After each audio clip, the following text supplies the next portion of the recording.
Já reparou que o clima tá copo? O jogo da seleção não é mais o mesmo? Antigamente, a ação do Chico parava tudo. Tinha ponteria na rua, carrotas pintadas, vizinho perigoso aparecendo. Hoje em dia, só uma terça-feira comum. O brasileiro médio não sabe quem é o lateral esquerdo, e pra ele, isso não importa. E relaxa, que esse vídeo não é sobre futebol ou a seleção.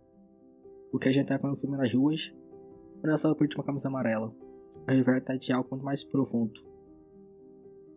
Diz que o problema é o futebol moderno, que os jogadores de agora são tudo perna de pau, que não fecha a camisa, e são tudo motinha, e de certa forma é verdade. Hoje, o jogador da seleção parece mais um influenciador de lifestyle do que uma tetra.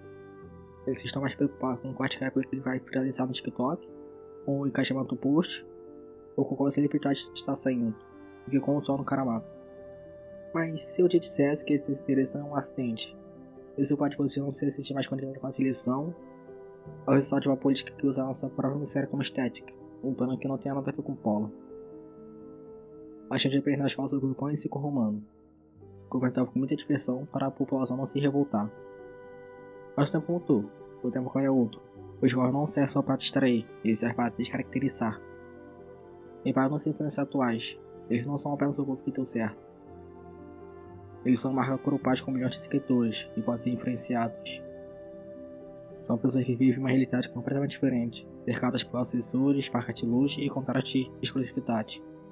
Muitos deles você sequer sabe de onde vieram ou o que realmente fazem, mas eles estão em todo lugar. A realidade deles não tem mais nenhum ponto de contato com a nossa. Se deixam jogadores, celebridades, influenciadores que ostentam chatinhos ou curas que vendem para o pop do momento, você viu o mesmo patrão. É muita exposição, muita polêmica para tirar clique, um foco absoluto que é o termo digital. Ao colocar essas pessoas como tu tá na escultura, a gente começa a olhar para esse lifestyle de barra, distribuição vazia, recurso falso, tipo de crime, como o único caminho a ser alcançado. A gente passa a querer essa futilidade. A gente vai se tornando, pouco a pouco, uma massa de manobra. Um povo que briga por fofoca de celebridade, mas não consegue entender os juros básicos do país. Somos o palhaço do circo esperando a sobra do pão. Um povo que pode ser controlado com qualquer migalha. E é exatamente isso o estado mental que as grandes potências precisam que a gente esteja. Porque enquanto a gente se torna cada vez mais idiota, admirando essas idiotices, o tabuleiro tá achando que está se mexendo. E o processo está sendo tratado como o que sempre foi. Você acha que potências como os Estados Unidos, a China ou o Canadá estão injetando bilhões de dólares no futebol? Não é porque eles amam o esporte, é porque quem controla o entretenimento controla a narrativa. O Brasil sempre foi visto como o quintal do mundo. A gente tem tudo que o mundo vai existir. Uma reserva de água doce, terras raras para tecnologia, energia, comida.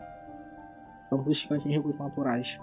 Mas para você tomar um produto desses, você não precisa de tanque na rua. Isso custa caro e gera revolta. Basta manter o circo funcionando e posando destruir pretensões homopáticas.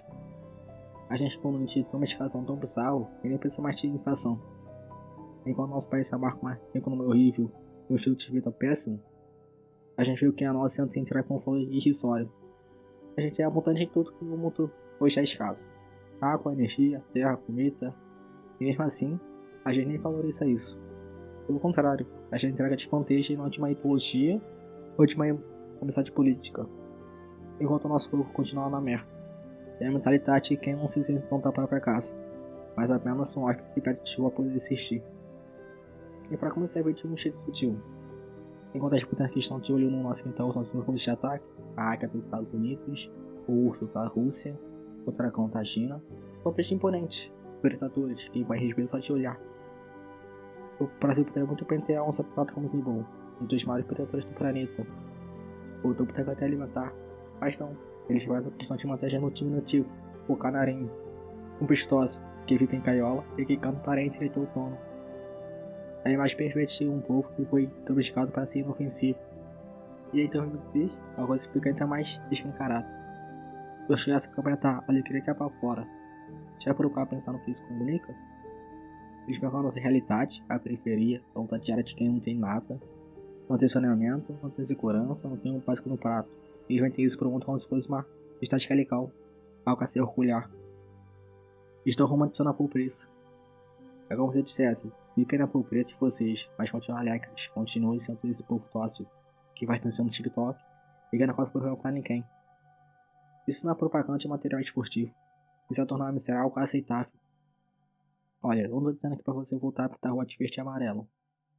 Eu sei que o discurso é real e ele tem motivo. O que eu tô tentando demonstrar é que essa polarização do consenso pro país, ele serve a alguém. Alguém ganha com isso. A gente vive um momento em que contra a maré virou quase não tem inteligência.